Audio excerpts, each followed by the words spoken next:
तो बामन ही रहे। तो जब स्वामी जी ने साथ दिया, कुछ भूली हुई बातों को याद दिलाया। महायोद्धा परशुराम जी ने भी नहीं किया। जब ना करने की इच्छा से, कल मैंने आपको बताया था, भगवान कृष्ण और हम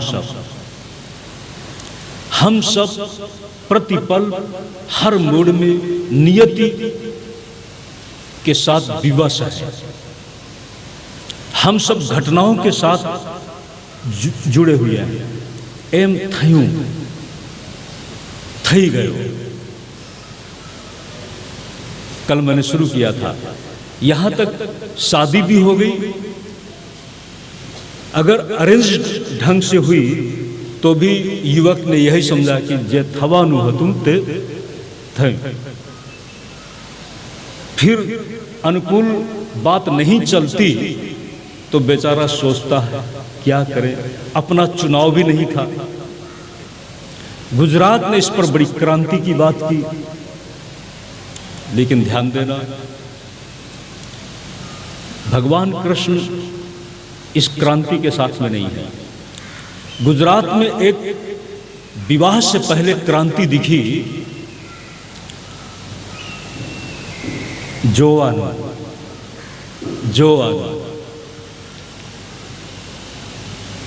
छोकरा छोकरी ने जुए अने छोकरी छोकराओं ने जुए। छोकरा ने जुए तो बात तो चाली जाए, सही होए। छोकराओं ने जुए और माँ बाप ने उसकी पूरी व्यवस्था बना दी, जुओ, खूब जुओ।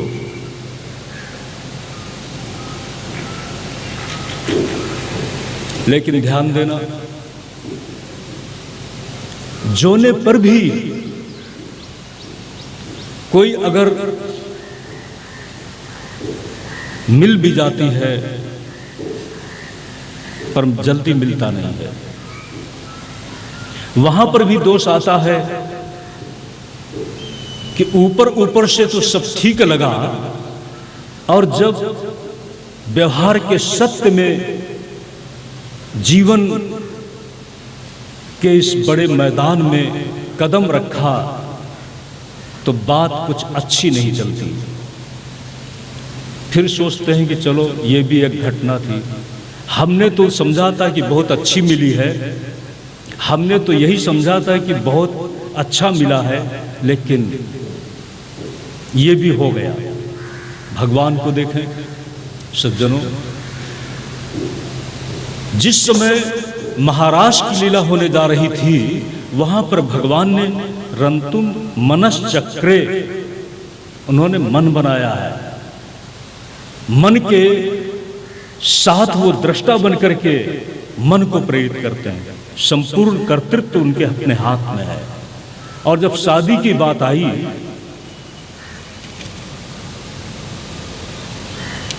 तो आपको मैंने कल संकेत दिया था,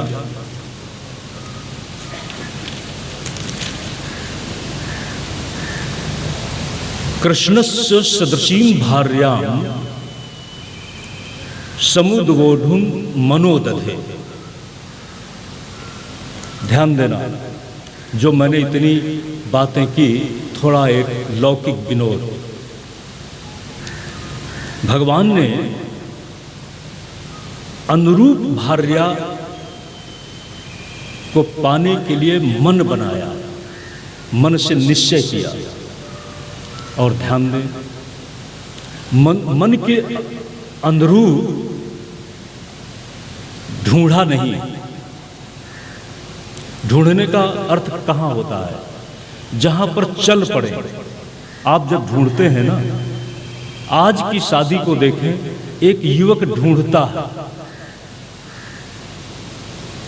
है, लेकिन भगवान कृष्ण ने ढूंढा नहीं।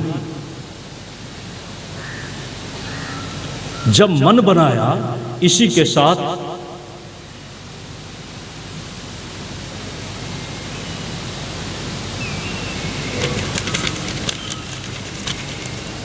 विदर्भ देश की राजकन्या रुक्मिणी, पिता है राजा भीष्म। रुक्मी, रुक्मकेश, इस तरह के रुक्मी के कई भाई हैं। और भगवान को पता लगा कि रुक्मिणी का स्वयंवर होने जा रहा है। जब उन्होंने मन बनाया था, उसी के साथ एक संदेश लेकर संदेशवाहक के रूप में एक ब्राह्मण आया, और ब्राह्मण ने एक संदेश दिया। रुक्मिणी ने अपनी मन की भगवान कृष्ण के प्रति पति के रूप में पाने की भावना को रखा।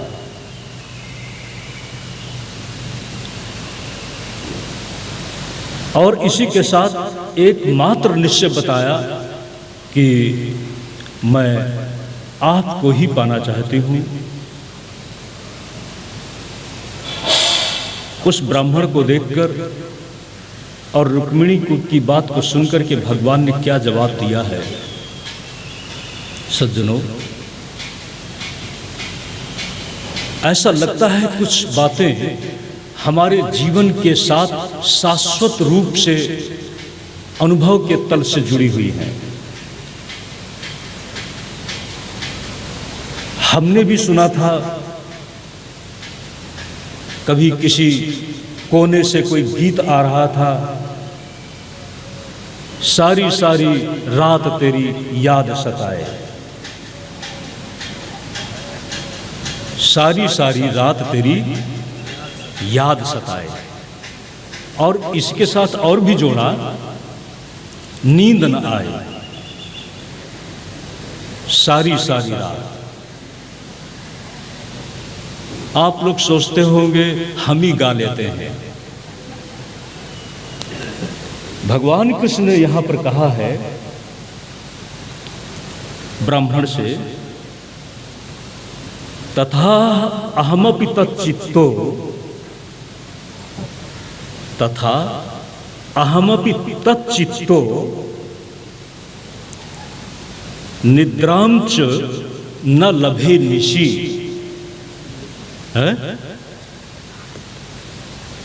निद्रां च न लभे निशि। ब्राह्मण, आपको मैं क्या कहूं, जैसे उसका मन मेरे में अनुरक्त हो गया है, तथा अहमपि तच्चित्तो, इसी तरह से मेरा भी मन उसी में अनुरक्त है। और मैं रात को सो भी नहीं पाता, मुझे रात में नींद भी नहीं आती। ध्यान देना, हमारे भागवतकार कितने एक मार्मिक सत्य का स्पर्श करते हैं। भगवान ने जब कहा यह बात, निद्रां च न लभे निशि, और देखो चलूंगा उधर। रुक्मिणी देखती है सिर्फ एक रात बाकी है। क्या काव्य है, सिर्फ एक रात बाकी है और अभी तक आए नहीं। इसी तरह की यहां पर शब्दी है, शब्दावली है, अभी तक हजी सुधी, क्या बोलेंगे, आया थी, सोच रही है। एवं चिंतयति बाला गोविंद हृतमानसा, न्यमीलयत कालज्ञा नेत्रे चाश्रुकलाकुले एवं चिन्तयति बाला गोविंद हृतमानुषा। यहां पर बाला शब्द का प्रयोग किया है। रुक्मिणी जी अभी पूरी युवती नहीं हुई हैं। आज के तथा कथित बुद्धिवाद में कुछ भी कह डालो, हमारी हर जीवन के साथ जुड़ी हुई आदर्श की व्यवस्था को कोसने का आधुनिकता के लहजे में एक ढंग बन गया है। यहां बाला है। बाला का अर्थ क्या है? वह अभी ऐसा नहीं कि युवती बन गई, अभी किशोर अवस्था और युवती अवस्था का प्रारंभ बहुत हो गई हो 26 साल की, ऐसा नहीं। 26 साल में बाला कहां रहेगी? और यहां पर उसने क्या सोचा कि अभी तक एक रात बाकी है, अभी तक आए नहीं, और ये सोचते सोचते उसकी आंखों में आंसू छलक रहे हैं और उसने पलकों को बंद करके मौन हो गई। बड़ी सुंदर, बड़ी ही मनोवैज्ञानिक यहाँ पर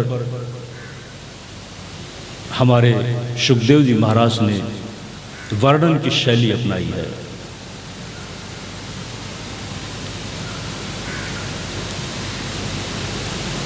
कहते हैं जब वो इतने भाव में आंसू भरी हुई आंखों से सोचते सोचते उसका सोच भी ठहर गया, इसी के साथ संदेश मिला कि आपके द्वार पर एक ब्राह्मण खड़ा है, आने दो, आने दो। जब द्वार खोला गया, ब्राह्मण सामने आया। यहां पर भी बड़ी मनोवैज्ञानिक शैली अपनाई गई है।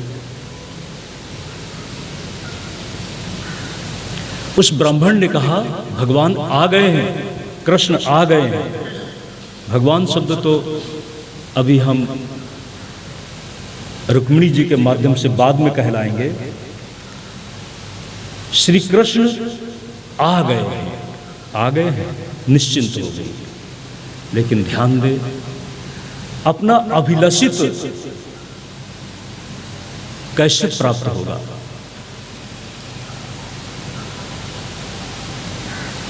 स्वयंवर में जाने से पहले एक हमारी परंपरा देवी पूजा के लिए रुक्मिणी जी अपनी राज महल की कुछ सुंदरियों के साथ, कुछ हमारे मंत्र वेद शास्त्र निष्णात ब्राह्मणों की पत्नियों के साथ जा रही हैं। और देखो देवी के पास पहुंची हैं। कभी कभी हम भी सोचते हैं सांप्रदायिक संकीर्णता में हमारे भोले भाले समाज को बहुत गुमराह कर दिया जाता है।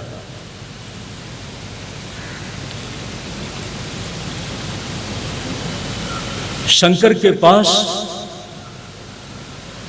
शिव के पास, शिव की अर्धांगिनी के पास, शिव के साथ जो अविनाभाव से जुड़ी हुई महाशक्ति पराम्बा गिरिजा हैं, गौरी हैं, उनके पास जाकर के रुक्मिणी ने प्रार्थना किया है। और देखो, नमस्ये त्वाम्बिके भीक्ष्णं स्वसंतानयुतां शिवां भूयात्पतिर्मे भगवान् कृष्णस्तदनुमोदताम्। अंबिके, अंबिका का रूप क्या है? माता पार्वती। चित्रण किया है शब्दों से, जिनकी गोद में भगवान गणेश बैठे हुए, और भगवान गणेश बैठे हों तो इसी के साथ वह शिवा बन गई, शिवा। और जब शिवा के रूप में बैठी है तो वहां पर गणेश जी हैं तो शिव भी तो होंगे ना। प्रार्थना किया है, भगवान कृष्ण में पतिर्भूयात्, भगवान कृष्ण मेरे पति हों, ये आप ऐसी कृपा करो। इसके साथ ही विप्रस्त्रियः पतिमतीस्तथा तै समपूजया। विप्र ब्राह्मण पत्नियां भी हैं और भी युवतियां हैं, उनके साथ रुक्मिणी जी ने पूजा की है।